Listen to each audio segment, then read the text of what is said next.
And last week married Belle. Pat now. Is that Pat? Yep. All right. Oh, well, yeah. Pat sees through all this madness straight away.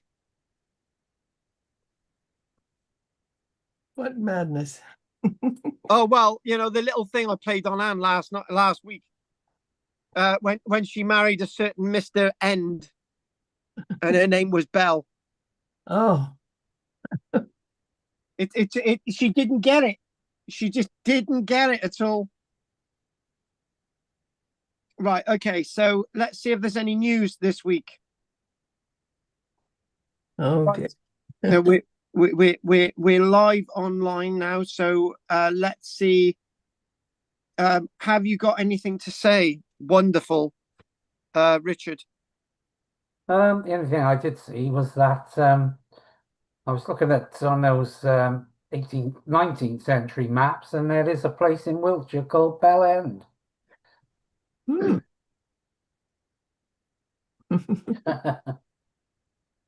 Yes, there is. Why? Hang on. Can I just ask a question? Why would you be looking at maps for a place called Bell End? I wasn't looking for it. It's just You bloody because word! I've just been to Wiltshire. Can you imagine? Can you imagine what that would be like in your search engine? Christ. Right, talking about search engines, is there anything you would like to say, Henry? They've discovered 3 tombs in Sardinia that go back 5,000 years. Not a lot on it really, but they're carved out of the rock. But Sardinia, 5,000 years. That sounds good. Sardinia, eh? Nice. Not a lot on it then, no? No. Outside of that, there's not a lot. Only that it's going to cost you £17 to go to Europe as a new tax. Oh. What? Another new tax? Oh. As an entry fee. Oh. And I just found out that my granddad's wisdom not to retire until he's 94 was a good wisdom, because I've just been told that I can't retire until I'm 72, which I won't be retiring anyway, so that's fine. So yeah, it's like quite logical, really. So don't worry, it's free to some of us. I'm not even going there. Really not. Right. So Henry, any more derogatory stuff you want to say? No, that'll do. Blasphemous derogatory stuff. Okay, fair enough. So I'm gonna move devices in a moment. Right. Anything you want to say, Pat? No, I'm sorry. I did read a few things, but I forgot them. Must not have been too interesting. There we are. Okay. So, and I'm having my dinner. That's why I'm not. You're always having your dinner. No, we're so slow. Yes. All right then. Well, I'm gonna get on with my other device, and I'm gonna have to make sure that Okay. Prince of Gay has to mute.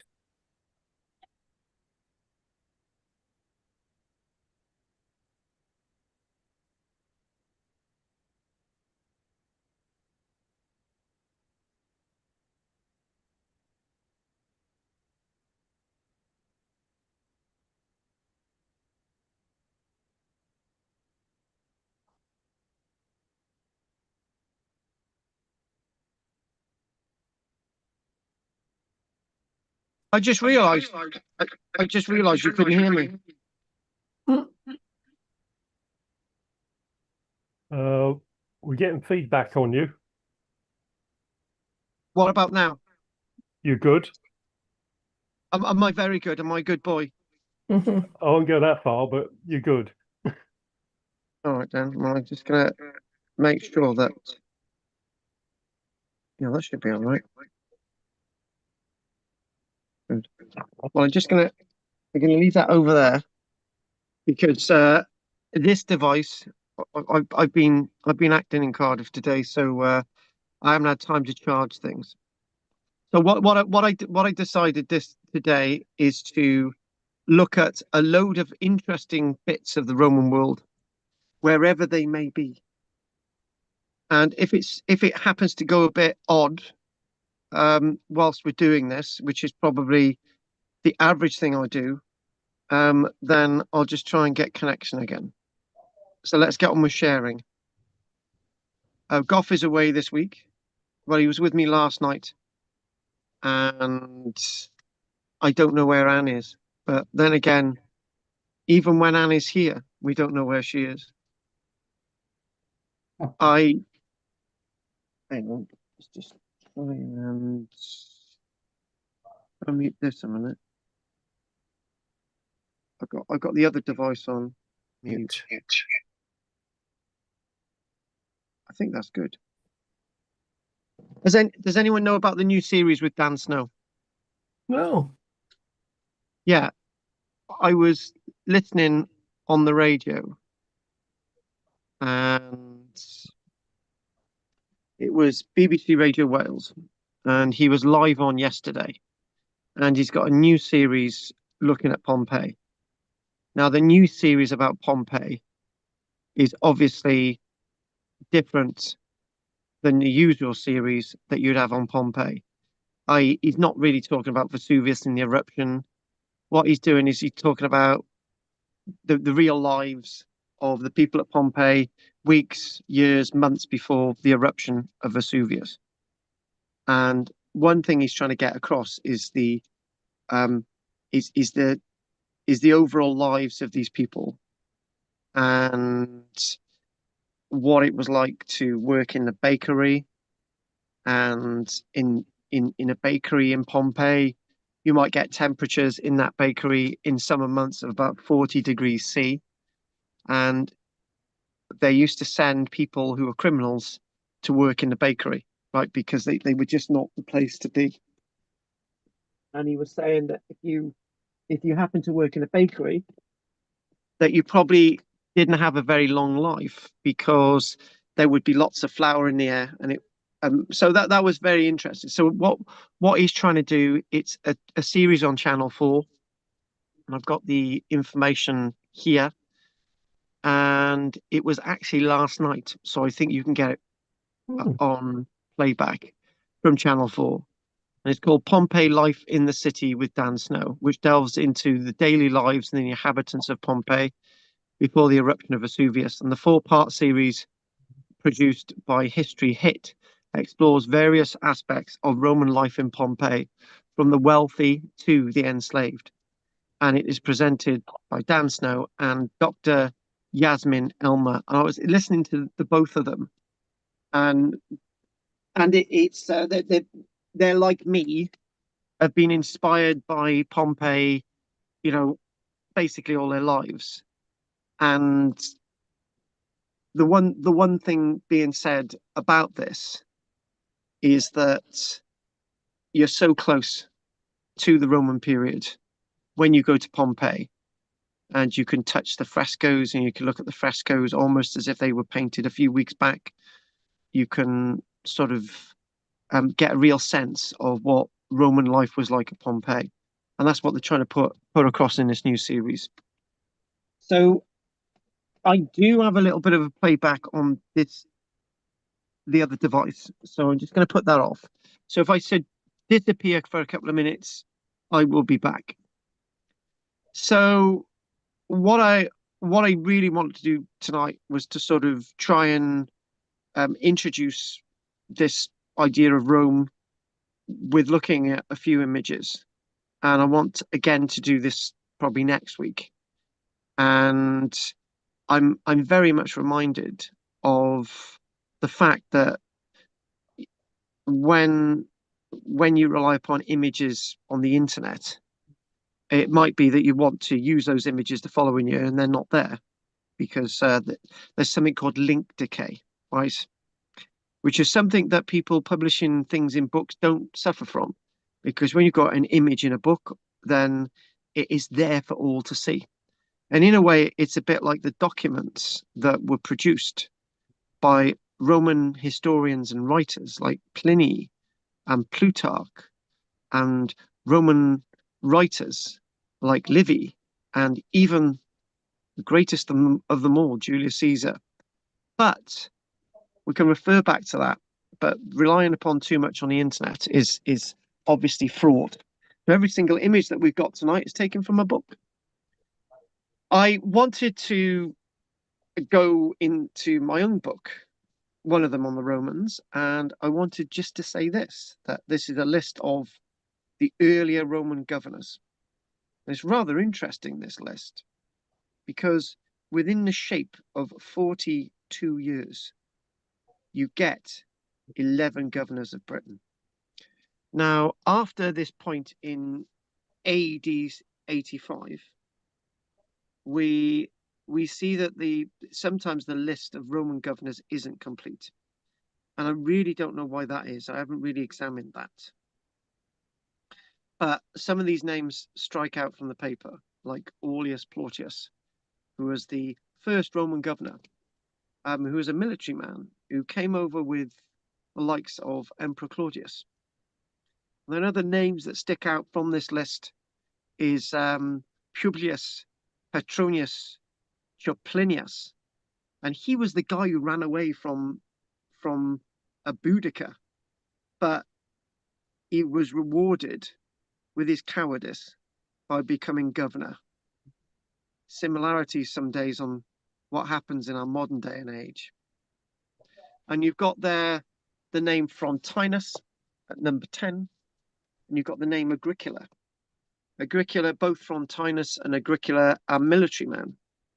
And you hear the word Frontinus in various books when you look at the earlier conquests of Britain and over to Agricola as well. And we know that the life of Agricola, Gnaeus Julius Agricola, is written by his nephew, Tacitus.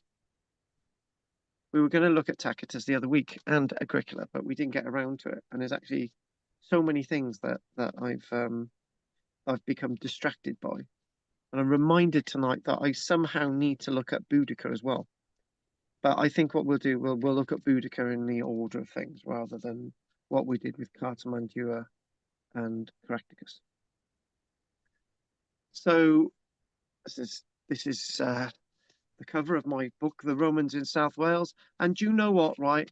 I don't even have a copy of this book. There are copies of this going on Amazon for 40 quid. So if you got a copy of this, right, and you bought it for 12 quid, in just a few years, it's already gone up in value to 40 quid, right? I don't even have I've got two. That's 80 quid's worth. If it's no. If it's the blue one that doesn't say second or third edition, right? The blue one is worth 40 quid. Do you know what, right? One of the bookshops, she had a cheek. I phoned her up and I said, "Oh, have you She said, how many books you got?" She said, "Oh, I've got 10 copies of the third edition." All right. So she looked on the shelf. She said, "Oh, wicked! I got one copy of the first edition." And I said, "Oh, can I buy it off you?" And she said, "Yeah, as long as you give me 30 quid." Cheeky. Anyway, I wanted to put this on there because one thing I do really want to put across when we look at the Roman world is that the Roman world is not always a period of generals and conquest. Sometimes it's a period of peace. And there was a bit of a dichotomy last night. On the one hand, the left hand, I was saying that to build the great buildings that you've got in Rome, you've got to have peace, right? On the other hand, if you haven't got the money to build these things, then you're not going to build them either, right? In Britain, we don't have colosseums. We don't have the Pont de Gare aqueduct. We don't have the Trier Gateway, which still survives today. We don't have the likes of the Pantheon in Rome or the Temple of Jupiter. We don't have all these wonderful buildings in Britain. And why is that? Maybe you can answer a little bit of that today. So I'm often sent books to review. like this one. And this is a book by Patrick Ottaway, as you can tell. And it's a book about Julia Velva. And the wonderful thing, I got that book in front of me actually. And the very book itself is a really nice thick book, and it's just about one carving, which has the bust of this woman on it and part of her body and holding something as well. And there's a whole book on it, and it starts to make you think that in Roman Britain, even though we don't have these huge upstanding remains, what we do have is lots of inscriptions. What we do have is lots of humps and bumps of forts and city and fort walls and pottery and glass and coins. And that is something to be really appreciated.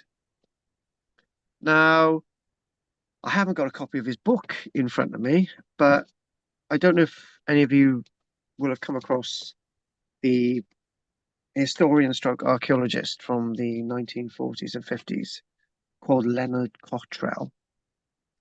And in one of Leonard Cottrell's books, he's really into Roman archaeology, like one of his peers, Glyn Daniel, or the likes of Sir Mortimer Wheeler, or even Kathleen Kenyon. But what Leonard Cottrell says, whilst Kathleen Kenyon is working in Jericho, and while Sir Mortimer Wheeler is quite happy away in India working, what he tells us is that we shouldn't go abroad to seek archaeology when the archaeology is at our doorstep. Because that's very true of Leonard Cottrell, that after the Second World War, after the towns and cities of Britain have been expunged, like Coventry and like Hull and like London, they're rebuilding. And what they're coming across, particularly in London, is Roman remains, such as the Temple of Mithras, which is now being placed back to the Bloomberg building in the centre of London. And what Leonard Cottrell was right. We can find wonders in Britain. They might not be some great temple from Palmyra in Syria, built in the Roman period, but nevertheless, they're important time signs of our Roman past. We may not have Pompeii in Britain, but we do have a Pompeii of the north, which has been found at Durham, a bathhouse, one of two that have been excavated. And these bathhouse walls are some 2 meters in height in the ground, with lots of artifacts, even bits of door and so on. We might not be as lucky as what they find at Pompeii and the third that they haven't excavated, but we do have a Vindolanda, and Pat was up there with Vindolanda with me. Oh God, the worst day ever, wasn't it, Pat? Ever. Little rain. Yeah, the rain and the wind. It was like we had issued these really expensive Archaeology Cymru umbrellas, which cost like 30, 40 quid, and mine just went to bits. And I just thought, we won't be selling any of these. Pat bought one, and yours was okay, but that was, yeah. Anyway, so we got a Pompeii, haven't we, Pat? We got those. We got the wonderful tablets, and we got the shoes and stuff. So we do have our bits of Pompeii, Now, one of the things I've got Judith on a Tuesday, and Judith used to be with us on a Wednesday, and Judith went out to a Roman road in North Yorkshire, right? And I've done a video of this, and I said, look, we've got a mile stretch of Roman road in North Yorkshire, right? Not this one, mind. This might be a fake as well. And so she went out, took some photographs of me, and what came back was, and some videos, what came back was all right. But I did a video of it comparing it with the mile stretch of Roman road from St Hilary stalling down to Primrose Hill in Cowbridge on the eastern side of Cowbridge, and I sort of compared it with that, and the two things have something in common. There's not much in the way of Roman remains at either of these stretches of Roman road, and again, it does contrast with what Leonard Cottrell said with the wonders of Rome being here. Yeah, well, actually, one thing, we don't have Roman roads like the Roman roads that we find in Greece and Yugoslavia and the likes of Italy, such as the Via Appia, which goes from Capua in the south all the way to the city of Rome itself. We don't have those solid stone roads.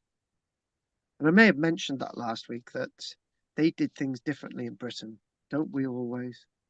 And what the usual thing is that the local magistrator, the local people in charge, were responsible for maintaining and building roads in Britain, right? And as I said last week, I said, well, you got two choices. You can keep people happy, don't tax them very much, or you can make them really miserable, tax them, and you're going to have problems, right? So you don't tax them and have problems. Therefore, you've got no money for roads. Therefore, your responsibility of building roads isn't fulfilled.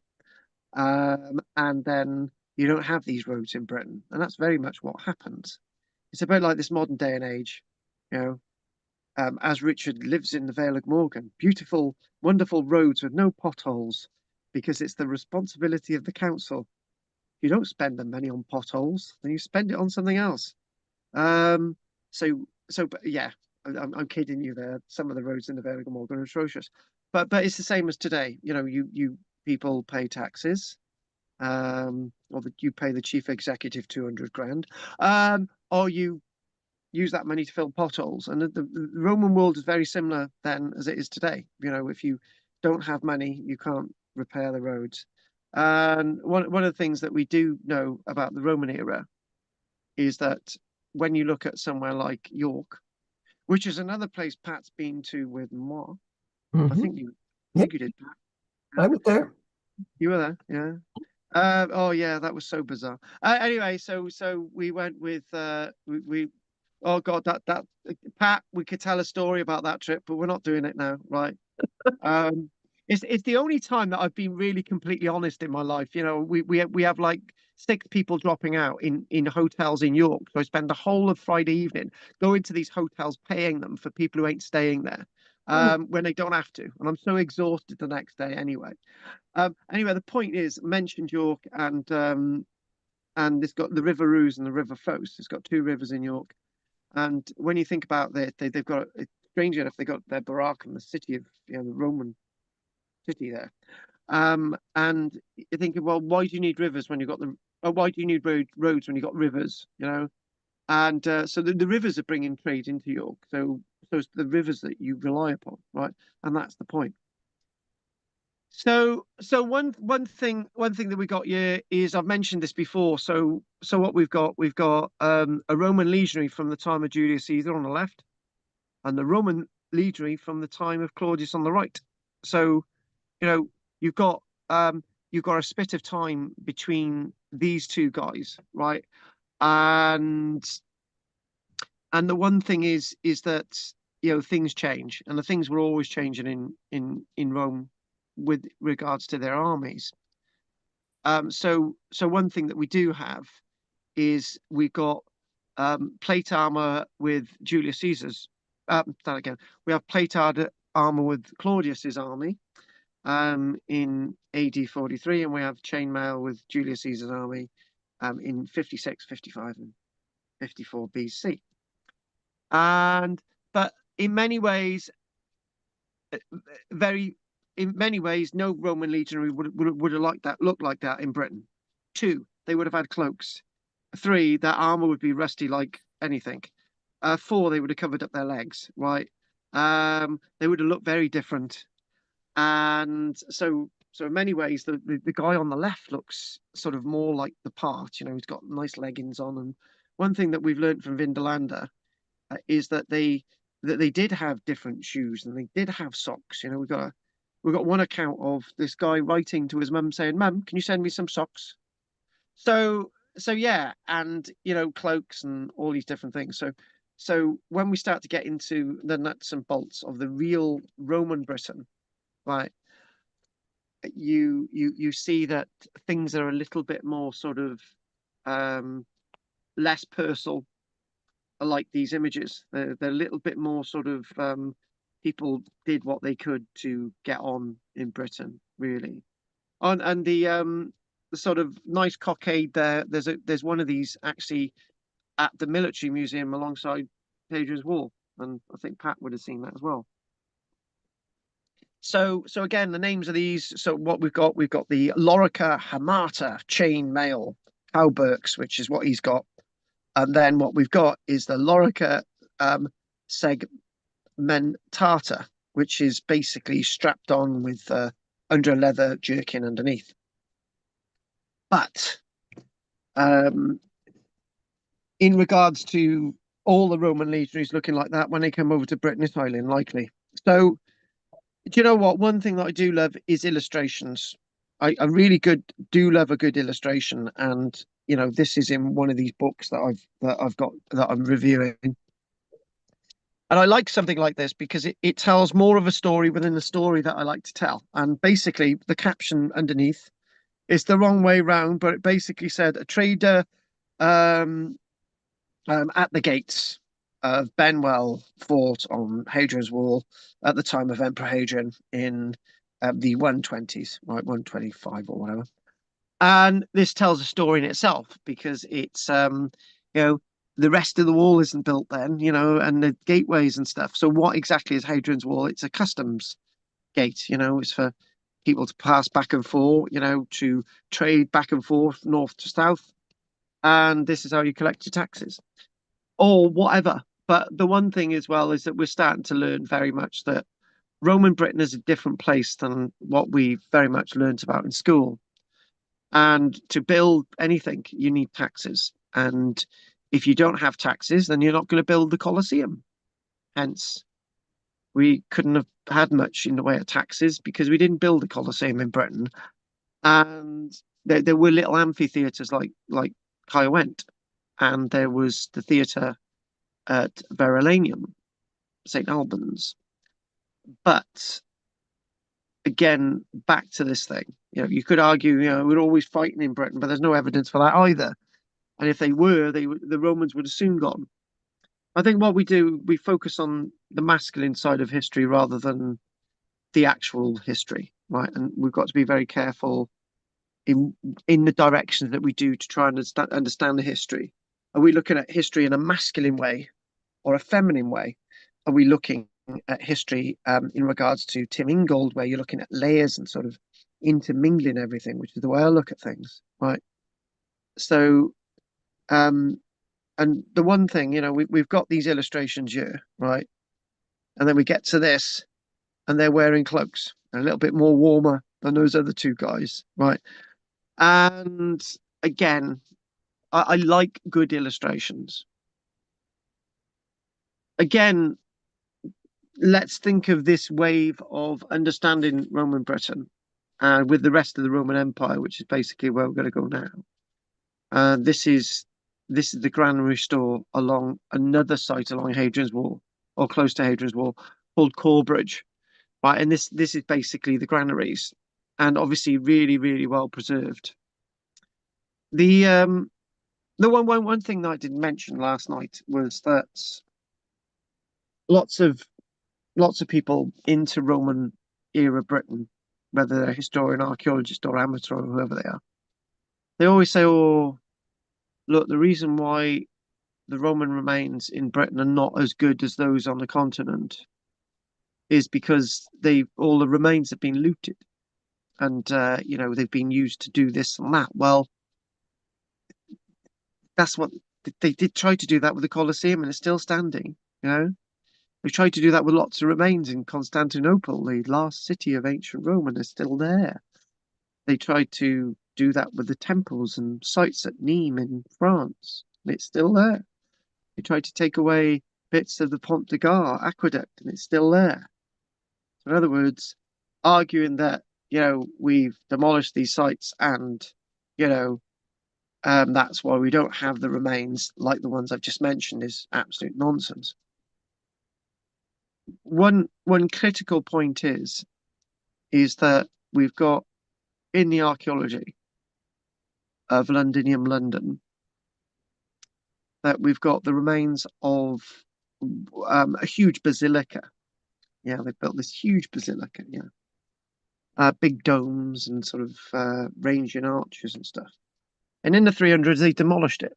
It's too big. We don't want it. So people in Britain didn't want these big monuments. They really didn't. Oh, probably not really totally true, because if you go to the likes of Orkney and Shetland, and you've got these rock towers, people built dry stone towers, 15 meters tall towering, right? But that's not the same thing. And what I mean it's not the same thing is that the Romans are building these huge things, and then they're tearing them down because people just don't want them. But nothing like the Pantheon is ever built in Britain anyway. They're just sizable things. Now, one of the things that I love is there's nothing wrong with a bit of Roman wall, a bit of Roman city wall, or a bit of Roman fort wall. And this is actually a bit of wall, but there's two long stretches of wall at Verulamium, St. Albans. And I was lucky enough to phone Peter up one day, and I said, "Look, Pete, my daughter needs to go somewhere. Can I have a lift and take her down there?" She was going to some kind of school there. And I said, "All right then." So we decided to go to this locality, right, which is St. Albans Verulamium, and it was great, seeing these bits of wall, and wall standing 2-3 meters tall, but nice bits of wall. And it's got the theatre there at Verulamium, and there's a museum with a mosaic and stuff in, and it's great stuff. And I accidentally, Pat, didn't have any money that day, so we just went up to the gates of the St. Alban Verulamium Theatre, and I turned to Pete and I said, "Oh, look, we want to get in, Pete. We haven't got any money, right?" "Oh, yeah, there's a reason for that, right?" Anyway, he never let me forget that, but there's a reason for that, Pat, right? We'd gone to the services before that, and I had to buy a hot chocolate for Pete, costing me like £8, and I never let him forget that either. So, I want to mention.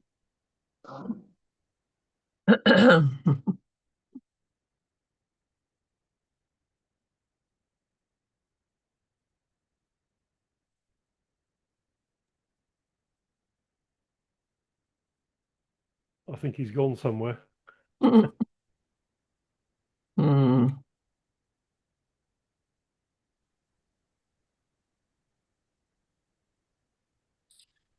Do. Good. You've come back. We were doing so well then. We were doing so well. Hmm. Yeah, we were doing so well then. Unfortunately, I've lost my images, right? So I'm gonna so what I'm thinking of doing, right, is if we have an early breaker moment. I know it's only 7:44. So we'll have a little bit of a break, and but before we have a little break, I'll get these images back up here quite quickly, but I need 10 minutes to do it. But any questions before we have this little break, Pat? No. Right, anything from you, Henry? No, all good. And anything from you, Richard? No, not really.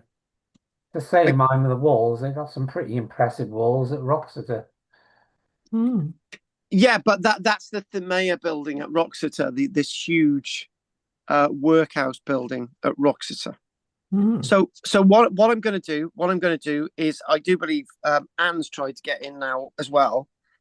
So if we have a break now for okay, that was going quite well then until my problem there. So if we come back at 7:55 and Pat can finish her dinner and we'll go from there. So I'll see you in a short while. Okay. Okay. Okay, good. Okay, good. Right, brilliant. Thank vote of thingy majig. Okay, we'll see you soon.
Really?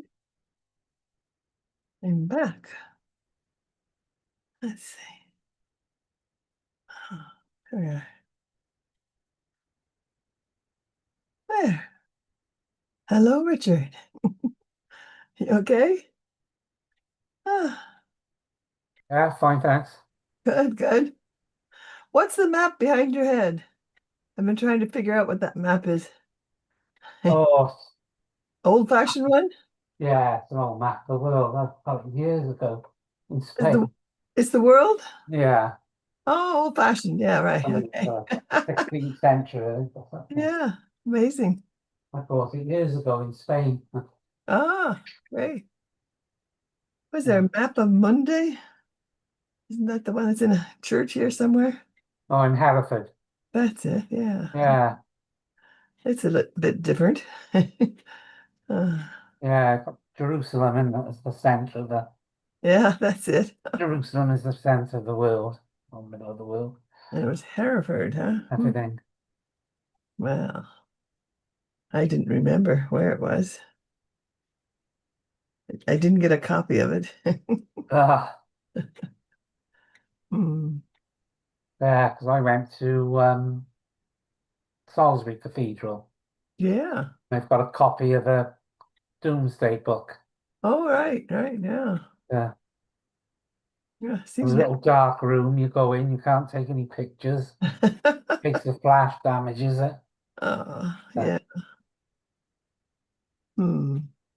Supposed to be one of the only original. I Hmm. think there's a few Yeah. spread around Britain, but that's Hmm. one of the original. What do they call it? The Doomsday Book. Oh, yes, yes, yes. Not the Doomsday Book, Magna Carta. Oh, okay. One of them. Yeah, one of them. Yeah. Oh, dear. Right. When you said couldn't take any pictures, I was Yeah. in Lisbon and there was this museum, lots and lots of Roman stuff and tombs, not tombs, but pillars with their inscriptions and all. But there was one room which they said no pictures, and it was all golden things, really beautiful, beautiful gold. I didn't know the British had made so many golden things. I guess they probably bought it or traded it or something. But and I thought I'll buy some postcards so I have pictures. Well, I forgot. So I haven't gone back and I haven't got a postcard of this beautiful gold. But when I was in Dublin with a friend, they have lots of gold, beautiful gold. So it's amazing Yeah, it's amazing. what gold is around in Spain and Ireland. Yeah. We haven't found any around here recently, have we? No, not for a while, I It's just silver coins, I guess. think. Yeah, don't know. Hmm. Yeah, so you can they do find some silver amongst sort of lead deposits. Yeah. Yeah. But he's not going to tell you about the gold bars that he's got in his cellar. Uh, Oh, I was at the Mint, and you can't even pick up a gold bar. They have you can put your hand on it, try to push it up, and you can't. It's just too heavy. Are they? Yeah, this is a while back, but yeah, you were given an opportunity to pick it up. All right, a proper gold bar, eh? Yeah, and it weighs a ton. It was like like it was glued. Couldn't move it. Right. Anyway, sorry about that little thing. I don't know what's happened to Anne. She called me to say that she's sort of there, Sort of. and she Which tried dimension? to get on. Okay, Parallel Right. Anyway, universe? problem more or less solved. So let's get back to where we were. And screen okie doke. there.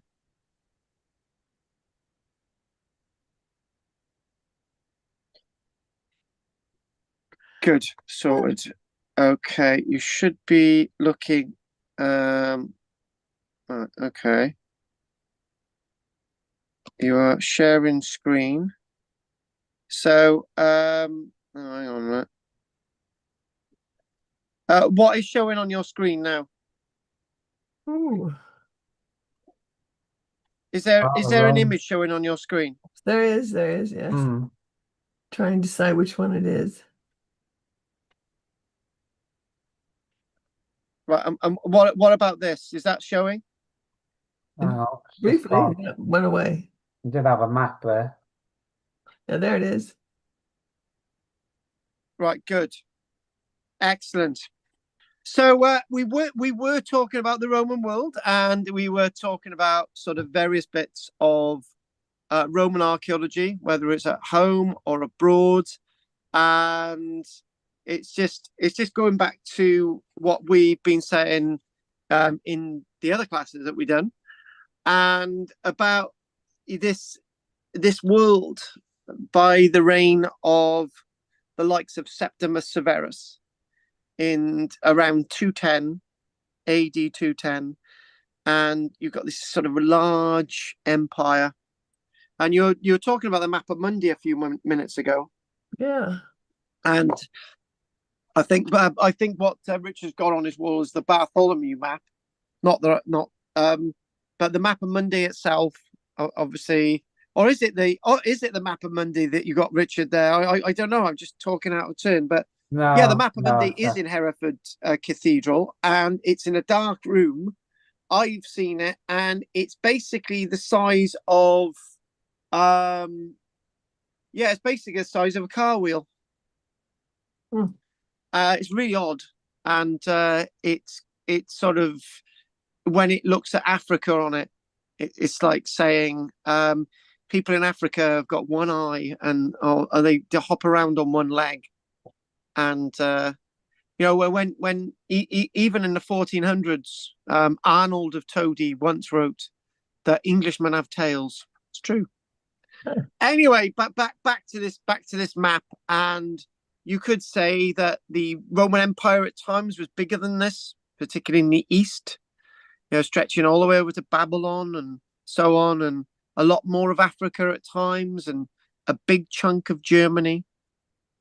And there's an image that I showed last night from Germany, Trier, and on the border with Luxembourg, and there's some beautiful buildings there.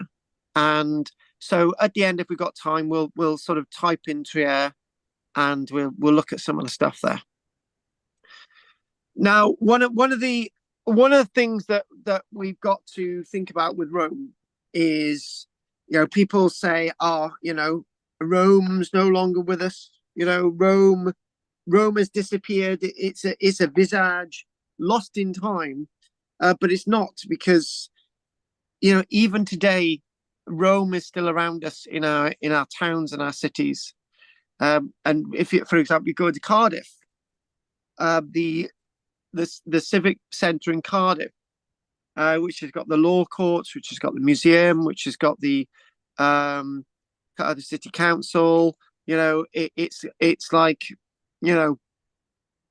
it's all based on sort of Roman architecture. And this is Jefferson Memorial in Washington, D.C.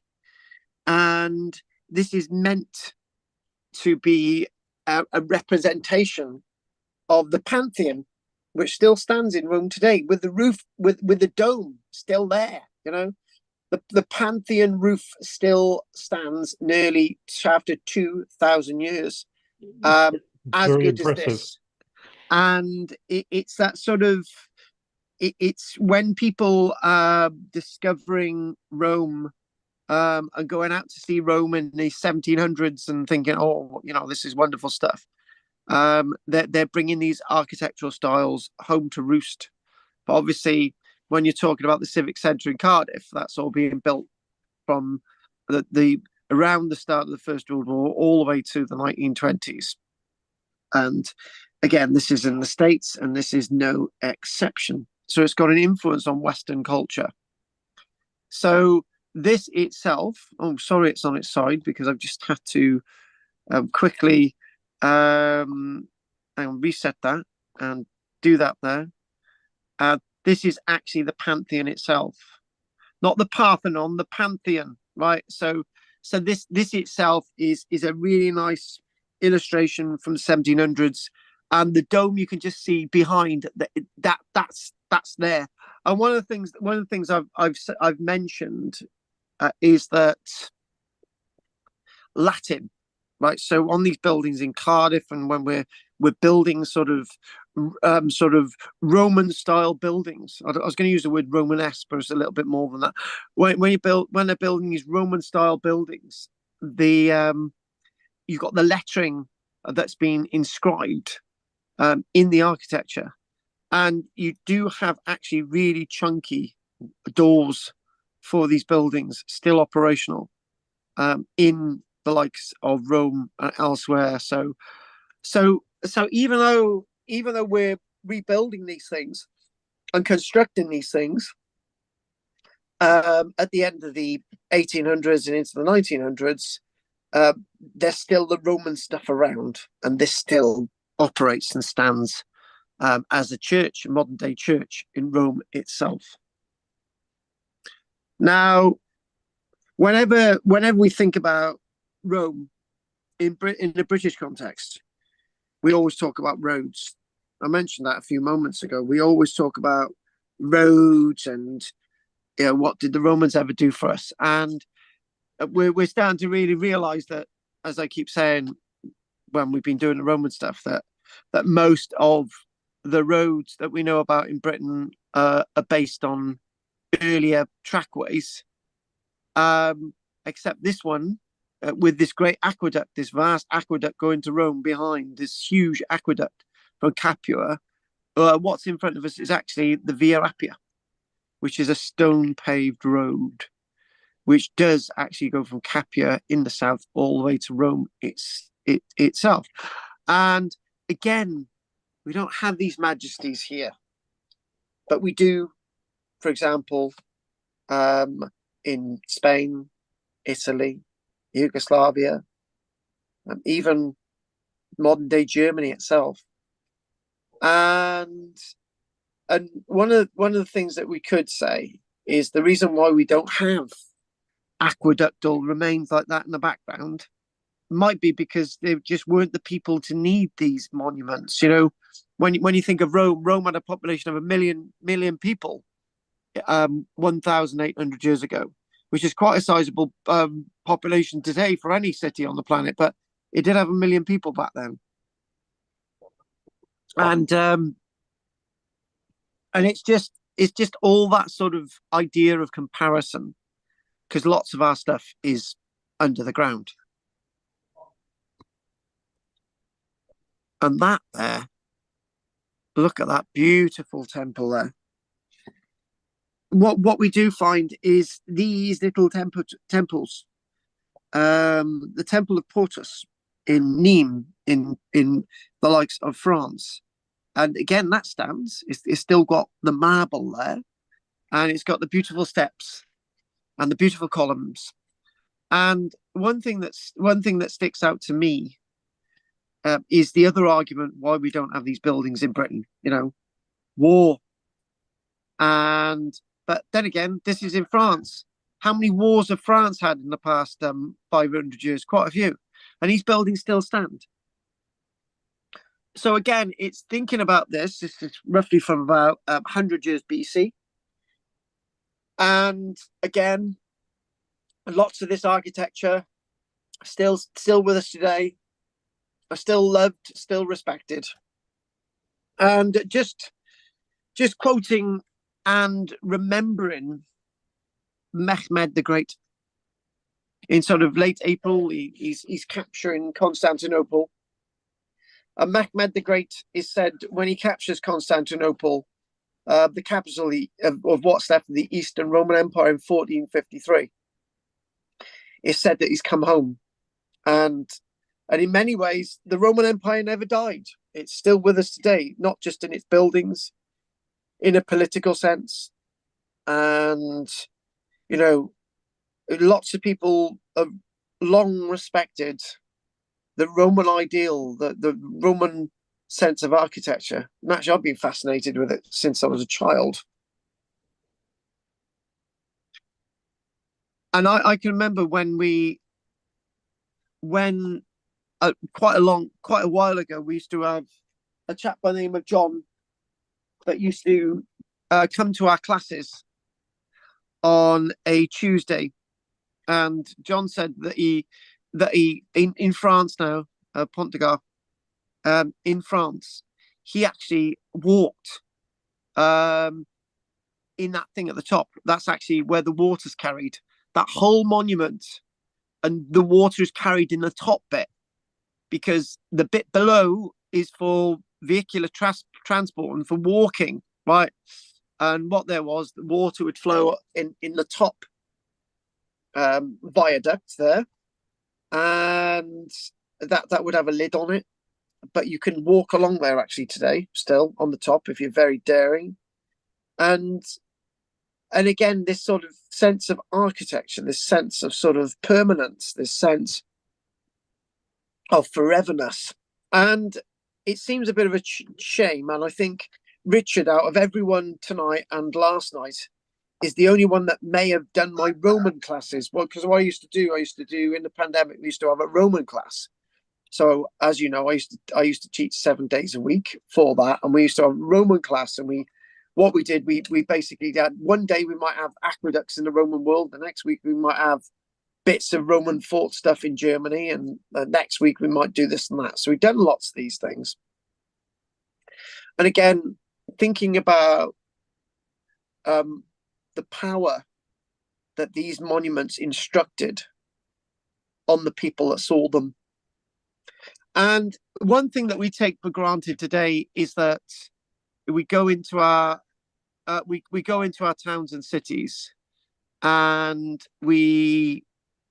there's skyscrapers, and we go into our towns and cities and we see big cranes. We might go to Paris and we might see the Eiffel Tower, or we might go to New York and we might see the Statue of Liberty. But back then, the tallest thing that lots of people may have seen in their life, obviously outside Rome, that is, the tallest thing that they may have ever seen in their life may have been a building that was like 4 meters tall, right? This is a lot more than 4 meters tall, and they're meant to impress. And this is in regards to lots of the walls that we have across Britain, our the town walls around Britain. One thing that I mentioned last night.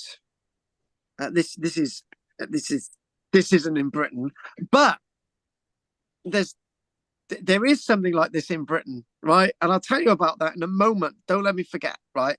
So we'll keep this image here. Now, I remember saying last night that we do have city walls in Britain, like Venta Silurum, Caer Went. Richard mentioned Viraconium, Roxeter, and you've got the Thernaea wall, and you've also got a Thermaea wall in the centre of Rater, which is Leicester. And you have bits of chunky Roman wall in the city of London, and so on. But you only got 2 proper arch gateways in Britain, which are still operational. One the Newport Gate in Lindum, on the east coast, and close to the east coast, not exactly. And you've also got the Newport. Oh, that again. Newport Gate is in Lincoln. And you've got the Barbican Gate, which is in Colchester, right? And the Barbican Gate in Colchester is got a pedestrian arch still standing. It's a shame that other than those 2 examples, we don't have much in the way of arches, but we've got lots in the way of, and then 1 or 2 blocked up doorways as well in our Roman city and town and fort walls. But the point I'm trying to make is that we're only starting to build these big town walls in lots of areas of Britain in the late 300s. No, start again, in the late 200s, right? And we only see the wall around Caer Went, Venta Silurum being built in around AD 300, which is really odd, because there's been a town at Caerwent for 200 years, and they're only starting to build the wall. So when they're starting to build these walls, like the walls on the Saxon shore fort coastline at Burgh and Ban Castle on the east coast and so on, Porchester, Richborough and so on, along the south coast. When you're building these huge fort walls, it's said, historians say, we're building these things because people are being attacked, right? Well, yeah, makes sense. We don't, because at the same time, in Roman era Britain, it's the period in the 300s. At the same time, they're building the city walls around these places. In the countryside, they're building, right, Roman villas, huge, massive Roman villas, massive, huge ones, right?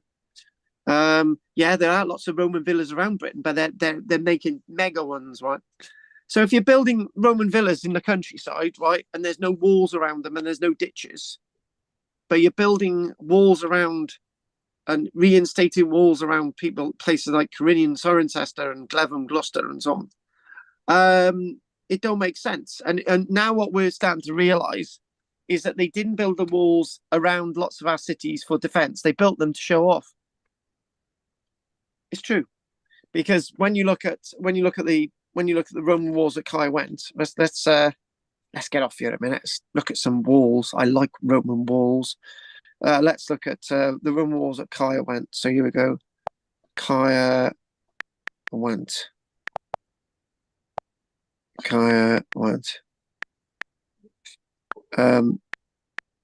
Unlike Richard, you won't see in my search about the place called Bell End. I would hate to see what would come up with that. So there we go. Now, what you're looking at is the amazing wall at Caerwent. It's great, isn't it? So this is on the south side, and there's remains of towers on the north side, right? So we look at this. Anyway, the towers at Caerwent have been added later, right? After the wall has been there for a few decades, right? And then on the east and west side, they don't have towers, right? And you've got the gateways, the east and west gateway, and the south gateway's already been blocked, and basically so is the north one.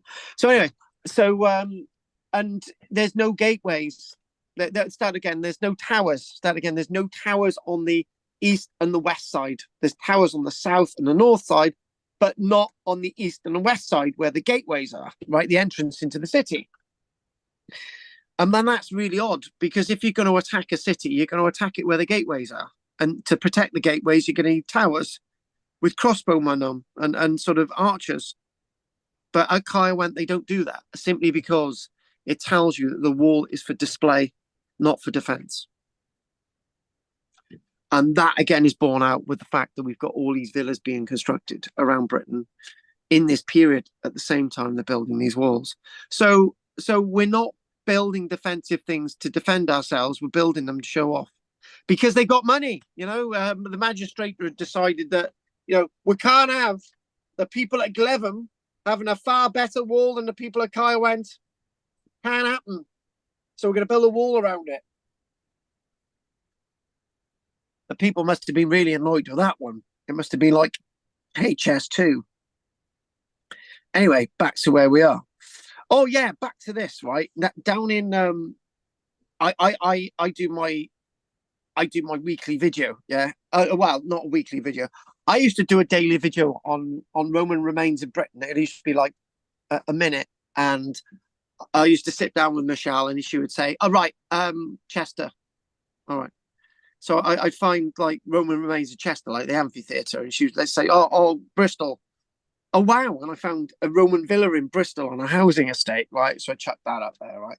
Anyway, down on the south coast somewhere, right? I found this. That's not this. I found something like this on the south coast. And I thought, bloody hell, that's amazing. I didn't know there was anything like this in the country, right? And yeah, there is. Yeah. And I just thought, oh, wow, this is actually out from outside Rome. This was built by Hadrian, this one.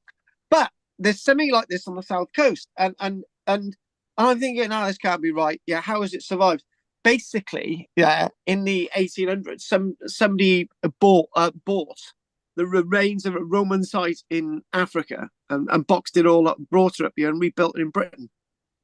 So yeah, there are Roman remains like this in Britain, but they weren't built by the Romans in Britain first. They were built by the Romans in Africa and then brought over, and they were sort of reconstructed in the 1800s. So technically, we do have something like this, but again, what's happening is that over and over again, if we think about Roman era Britain from roughly AD 43,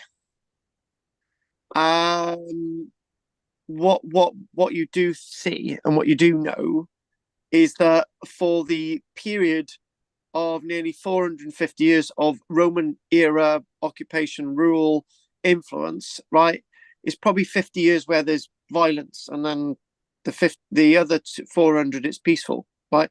But even then, we only started building these great villas in Britain in the 300s and on the walls, right? Simply because we were out on a jolly. Again, one of the things that I will be doing, not today, but in the future. This was sort of one of those little intros of sort of the Roman fest around the Roman Empire. I sat down the other day and I thought, right, okay, if I just look at Roman remains around the Roman Empire, right, and we sort of, did the best stuff. That would take us 6 years alone. So I can't sort of individually look at these sites everywhere in the across the Roman Empire, but I'll have a good go at showing you what I can. Look at this, bits of a huge statue, right? And I do believe this is associated with Constantine the Great. And what's happening there? Hang on, go away. What's happening? Something gone on with this. Hang on, off. Hang on, what's happening? Something's gone wrong. I've got this bloody thing here. Go. Adjust. Revert. I don't know, something's just happened a minute. I'm going to get off a minute and we're going to get back on. Stop that. And by the way, Pat's fallen asleep. Just a little. Are you going to sleep, Pat? Just a little doze, a little snooze. All right, then we'll go back to the image. I had one problem with one of the images then. So, okay, where were we? We were just saying there. Oh, I don't know. I don't know how to get rid of this. Oh, heck. Right, we'll just have to carry on. So basically, when you're looking at a monument like this, and you're thinking, wow, these are what's left of a huge statue associated with Constantine. Right, I'm going to try and work out what's wrong here in a minute. What is going on? What is happening? There, got it. You scroll it down. So what I was saying was that these monuments, Rome was making a statement. Rome was here to stay, and these bits of massive stature. You imagine this huge stone marble obelisk that's out there that bits have survived. And when we, oh, hang on, what's happening now? What has gone on? Oh God, it's something's really gone a whiff, right? So back to where we were. That image went off astray there. Back to where we were. This, as you know, is Pompeii, right? And what the biggest problem is when we're looking at Pompeii, unlike Herculaneum, unlike Strabo and Aplontus and the Bay of Naples, is that when you're looking at something like this, you always judge the Roman world with Pompeii, right? But Pompeii was preserved underneath a volcanic eruption, and Heracleum was preserved in a pyroclastic flow, and so on. That dates back to AD 79 on the 24th of August. So, and in many ways, the remains in Roman Britain, right, were basically just starting to develop, right? But Rome had already had its own life in Pompeii, so it's very difficult to make comparisons with the likes of Pompeii and Roman era Britain. And again, the reason for this is that this is going to be very different from what you're going to be seeing elsewhere. Things had moved on, things had changed, but there were new bits of the empire and so on. Now, this is known as Trajan's column. Now, look how it's huge, massive, huge column, right? And the one thing about Trajan's column, it tells a history of the Roman conquests of Emperor Trajan just before Emperor Hadrian. And this again is in Rome, and you look at this and you think, you marvel, and you think, this is all a story. This is the history of Emperor Trajan's conquests, the new conquests for his empire in the 110s, going up to the end of his reign and Emperor Hadrian, right? And there were the columns around the Roman world, and this is a history. But unfortunately, to understand this, you need scaffolding around the whole thing, and you need to follow it all the way around. And so it's really difficult to understand how this is meant to be read. But again, these bits of history tell us of the Roman world and one particular time of one emperor, Emperor Trajan. One thing I didn't mention last night was that Rome itself was the capital city of Rome's collections, right? So what would happen is that, for example, there would be obelisks from Egypt taken to Rome. There would be statuary from Dacia, modern-day Romania, taken to Rome. There would be stuff from Africa taken to Rome, right? So Rome was like a depository of wealth and its sort of link with the rest of the world. Because remember, Rome itself was an embodiment of everything that it conquered, its people and absolutely everything. And again, that has to be remembered. One thing, when it was starting to look like Rome was was not the most popular of its cities anymore across the Roman Empire, and administration then moved to Ravenna, which is northern Italy, and then it moved to Constantinople, modern day Istanbul. All these big street treasures that they used to display were actually taken to Constantinople. But this is one thing that inspired the likes of Adolf Hitler. What he was going to do is in his home city of was it Litz? He was going to bring all the treasures from around the Third Reich into one area with this absolutely massive museum, right? Inspired by what the Romans had done over 1,800 years earlier. It was never to be. So this is outside Rome. This is at Baalbek, which is in Syria, and unfortunately, Islamic ISIS blew lots of these Roman monuments up, and in Syria, and what we started to do in Syria, we started to try and reconstruct some of this stuff, particularly Palmyra. But this is at Baalbek, and again, a colossal, huge temple at Baalbek in Syria, and there's so much in the way of this Roman story out there. Well, I'll tell you something else now. When we in Africa, they're still finding new things to do with the Roman Empire, and what I mean by new things in Africa, there is actually a more or less, without the roof though, there's a more or less intact Roman villa in the desert, right, with all the walls and everything still standing, with all the columns and everything.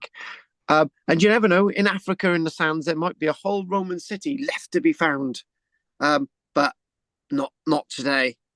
Now, this is rather interesting. This is actually the remains, and there is more of it. Look at that there. These are actually the remains of a building at Spit in the likes of modern day.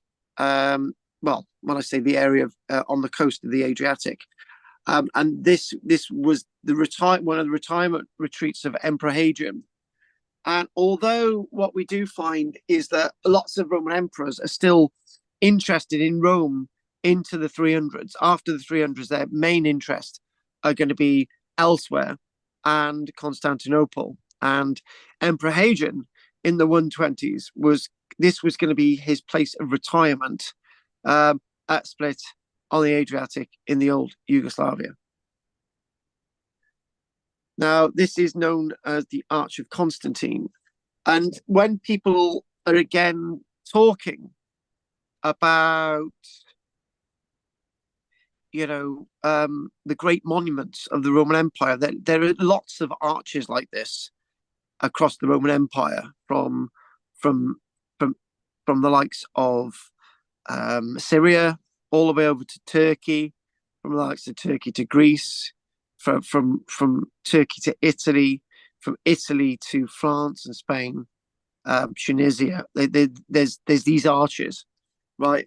But again, we don't have anything like this in Britain. We got no real evidence that anything like this was ever built in Britain, except for something at Richborough, which they say, could have been a big arch, but nothing like this. And this is the Arch of Constantine. This is the Arch of Constantine, which was actually constructed in Rome by Constantine the Great, or after Constantine the Great's death in 337. But after this was constructed in Rome, the sense and purpose of where and the direction that the Roman Empire was going, it was starting to go in the direction of Christianity. And that great Hagia Sophia that would be constructed in Constantinople would be the new base of the Roman world. Except, as we know, you've got the Vatican in Rome by no coincidence. But at this stage, this is the last big monuments that's built in Rome around the death of Constantine the Great in 337. But this tells a story. This gives the story of Emperor Constantine himself, and again set in wonderful marble. And this is again outside the likes of Rome itself. This is at Baalbek in Syria, a lot better state than it is today. And sometimes when I was a child, I used to watch. And I used to read his books. A chap by the name of John Romer, who was a historian stroke Egyptologist, archaeologist. And I'm going to quote him now because he had a TV series, and I think that was on Channel 5. He had a TV series, and the TV series was called Great Excavations. And he was basically talking about, in one of the books he talked about Napoleon. One of the episodes he talked about Napoleon and Napoleon's work in Egypt. And then the next one, one of the ones that he looked specifically at was actually Mussolini, right? And not so much Baalbek, but he was talking about Mussolini. And basically, where he would talk in the series. This is the Temple of Jupiter in the heart of Rome, and that is the old Senate house behind. And where he would talk about this, and he would say that what they did in the 1920s and the 1930s was to reveal the great Roman remains.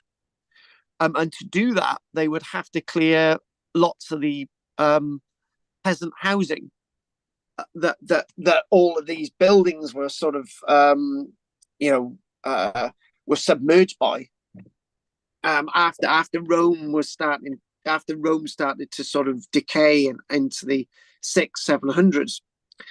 So all this was removed to reveal ancient Rome, and where in many ways that was a good thing, because when you go to Rome today, you can see the Colosseum, you can see the Temple of Jupiter, you can see the Senate House, and lots of other buildings in Rome. And if it wasn't for Mussolini removing all those buildings, you wouldn't really be able to get to see the Colosseum now, because it would be choked with all these buildings. People forget that. People forget about the lives that were affected when all this stuff was built. But the one thing to be said is that we've got a lot to be thankful for when we look at modern day Rome now. So basically, you've got little bits of building here, and the Colosseum isn't too far away, and you've got all these columns and all these things to weave and look around. And in the 1920s, these were like streets for everyday people that lived in the likes of Rome. But you're now able to go in amongst all of this stuff, which is a good thing in many ways.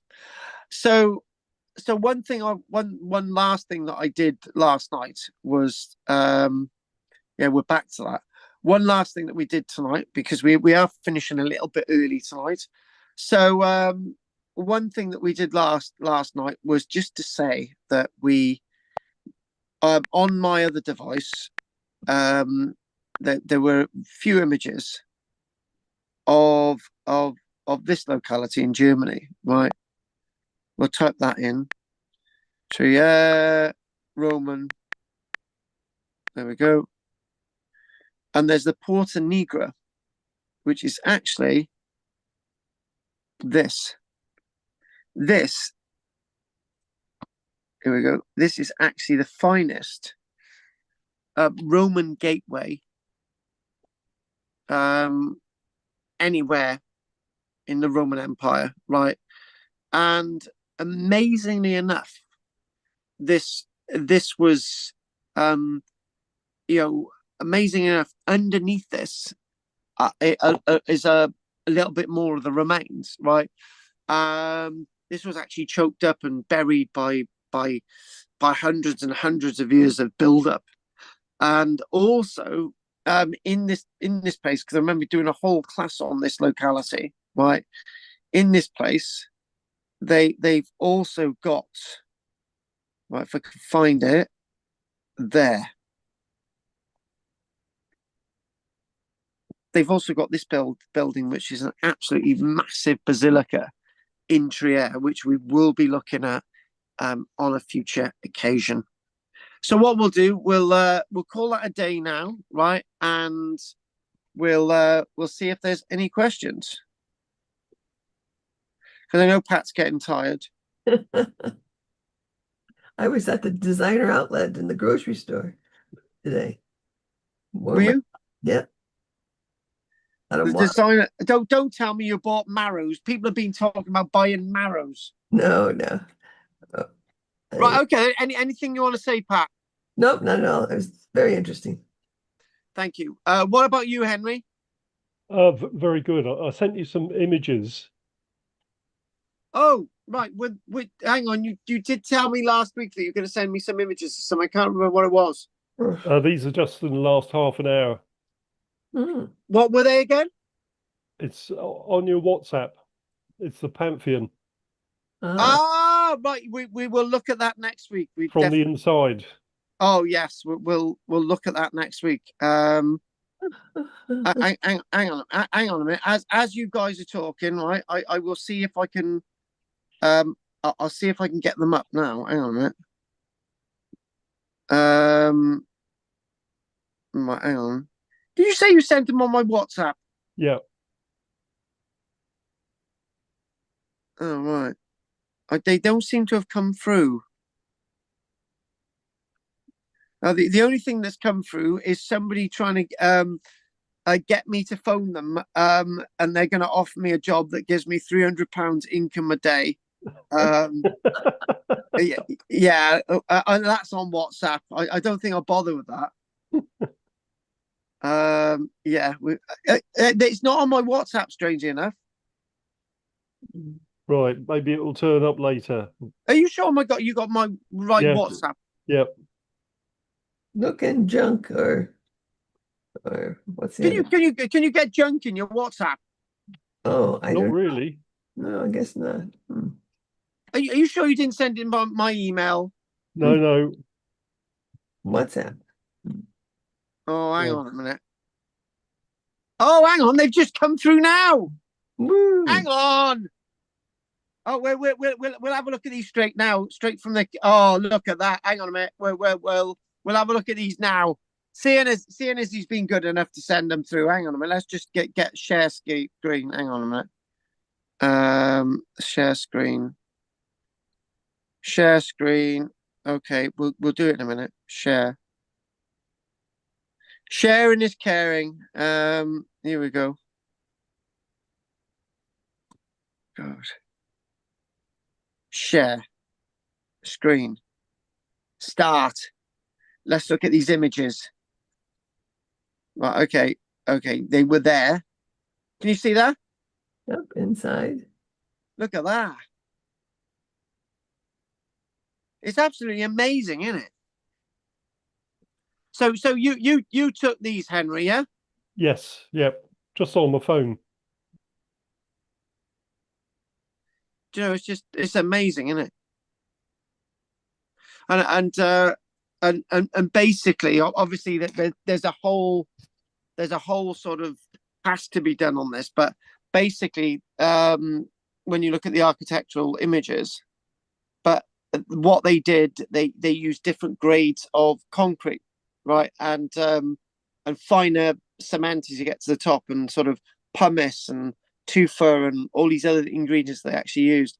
So this is how this is still standing today, and it's actually used as a church, and you've got all of this, and amazing that this has actually still survived, but it's absolutely perfect. It's immaculate. It's massive. It is. They've got to have been queues getting into the year then. Yes, there was about a 20-minute queue. You can just see it on the right-hand side there, where the people are queuing. Can I guess something right? Is this the same building, right, that actually has these massive copper doors? I can't remember the doors. Yeah, because there's a building in Rome that has these absolutely massive doors. Well, I don't know. The doorways are enormous. Yeah, it's probably the same one that's got the massive doors, and that's probably why it survived. And there's so many weird things in Rome, and you go down side streets, and there's like a brick built Roman tenement block, right? Which, you know, this, and you're thinking, oh, they had flats in Rome, you know, amazing, but it's good. But look at that there. It's just like, you know, it's so clear. It's so unbelievably clear, right? Agrippina Fiecit made me, and it's so amazing, and you got the canthus leaf capitals. Oh yeah, that's that basic. I'm glad that's there. That needle was brought back from Egypt, because this was what I was saying, because in Rome, this was going to be the repository of all these items that sort of had connections with Rome itself. So that's what that's doing. But that's not obviously the original base, because that's sort of a little bit later.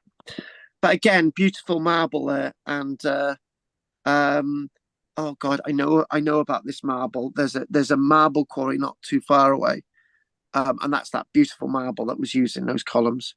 And I do believe there's another image here as well. There we go, and that's more complete. Now that's a good image. What were you doing, lying on your back to take that one? Yeah, I got them to clear the whole place for me. Oh, you're good like that. but that is unbelievable, isn't it? Sort of, yeah, that is like an artistic image. You know, that's like a painting, but it's amazing. And all those panels and the way that is there, and it's still standing today. It does make you wonder. The equivalent in this country is like St. Paul's Cathedral in London, and you're thinking, well, that dome, will that still be there? Will Wren's dome still be there in 2,000 years? I'd be very surprised. Yeah, let's have a chat about that. Do you reckon? Do you reckon it could be there? Is there anything? Could St. Paul's collapse? It's not going to be as well built as this, is it? Well, I think test of time that this is still there, and it's going to be there for a lot longer. Yeah. I think this is going to be there, isn't it? In probably 1,000 years' time. So, oh, brilliant. Anyway, thanks for that. That's really appreciate that one. It was just 3 images there, wasn't it? There's another one with the Colosseum, but you haven't got. Oh, hang on. There is one with the Colosseum there. Oh, you passed it. Look at that. Now, what I was saying that when in the time of Mussolini, right, there was buildings in the 1920s and 30s. There were buildings cladded into this. They were like all these, hundreds and hundreds of years worth of sort of stuff that was cladded into this, and they swept it all away. And okay, you could argue that, Mussolini was a dictator, blah, blah, blah, but you could argue that if Mussolini didn't use his resources to clear all this stuff, you wouldn't be looking at this image today. So, what can I say? He just cleared the streets, so this would then be revealed and shown and entertaining us all these years later.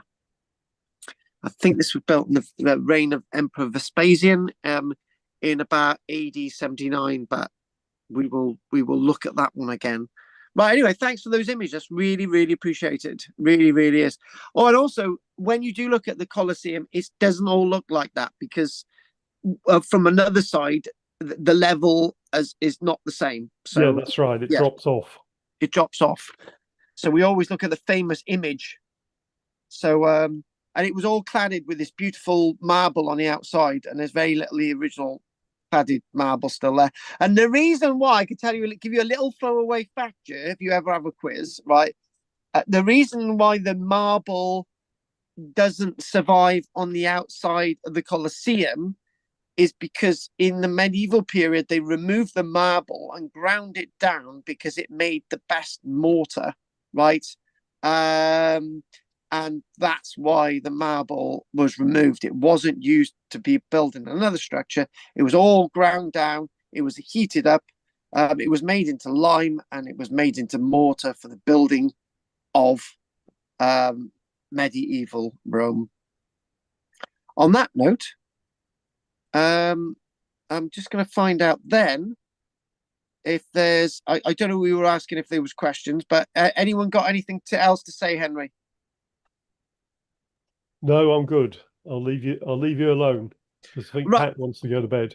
Yeah, Pat, anything you want to say? Oi, Pat! Pat! Anything you want to say? Nope, nothing. Anything you want to say, Richard? No, I'm fine.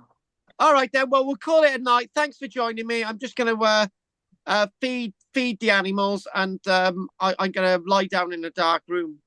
Me too. You are in a dark room. Yeah. Hang on a minute. Hang on. You can't just say that because I'm gonna. There we go. I'm not in a dark room now, folks. So there you go. So okay then.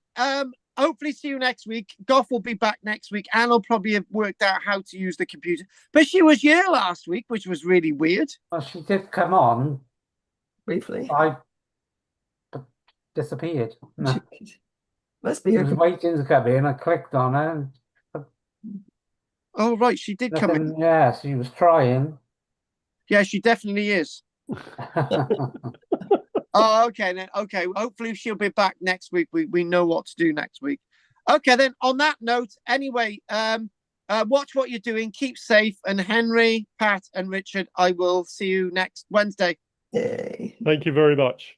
Many Come on, thanks for everyone. joining me. Thank you, Pat. Thank you, Henry, and thank you, Richard. I'll see you then. Take care. Cheers, Bye-bye. Look all. like a Roman Go emperor on. on a coin. No, night. No, night, guys. Not Right. Henry. I'll leave you alone. Go and feed your animals. Yeah, they need it. Right. Night. Bye. No, night. Bye-bye. Bye-bye. Bye-bye. Night. Right, guys. Before I go from West Wales, because I gotta go, does my hair look good? It's for a production. I'm going to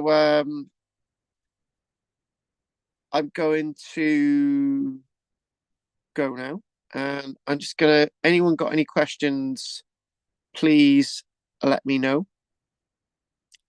And I haven't looked in the YouTube box, but don't forget to like and subscribe. Don't forget to join.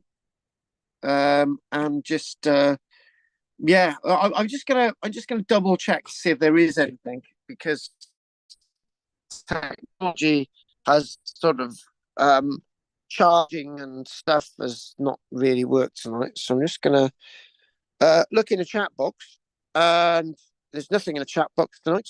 Oh, is there? Sir Pigeon the First. Hello. So that's all that's been on tonight. So don't forget to join and subscribe and like. Anyway, I'm going. So Nostra, diolch yn fawr chi gwelwch chi eto am hodda, and the Osborne family.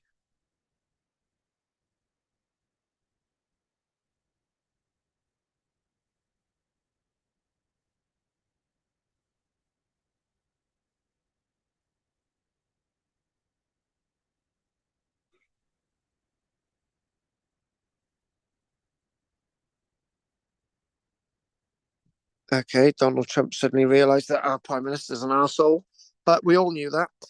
Right, okay, so let's...